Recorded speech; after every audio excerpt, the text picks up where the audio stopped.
अबकारी विभाग नियम को फू करी खुल्लम खुल्ला बेधड़क भावे खोला मद साप सिलेट देसी मुहुली भाटी रे बिक्री चली। कलाहांडी जिला भवानीपाटना सदर ब्लॉक अंतर्गत साप सिलेट ग्रामर देसी मुहुली भाटी जिला अबकारी विभाग को अवमानना करी खुल्लम खुल्ला बेआईन भाव में मद बिक्री चली। ग्रामवासी अभियोग अनुसार साप सिलेट भाटी रे खुला मद प्रचुर मात्रा रे बेआईन भाव बिक्री करा जाउछि। आखपाख अंचल को खोला मद चोरा चालाण करा जाउछि। डबल इंजिन बीजेपी सरकार चलिथिबा बेले एही भली बेआईन भाव खोला मद प्रचुर मात्रा रे बिक्री करा जाउछि, जहा फल रे बहुत लोकंकर देह प्रति क्षतिकारक करुछि। सरकारंकर नियम अछि जे जो पाउच तैयारी होछि ताहा एक्सपायरी डेट रहिबा कथा,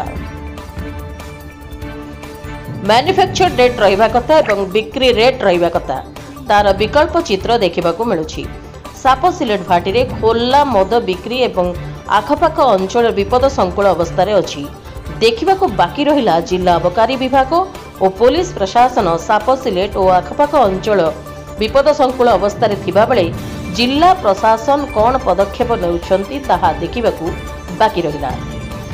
कलाहांडी जिल्लारो महादेव खंडवाल को रिपोर्ट, रिपब्लिक ओडिशा, साधारण लोकंक स्वर।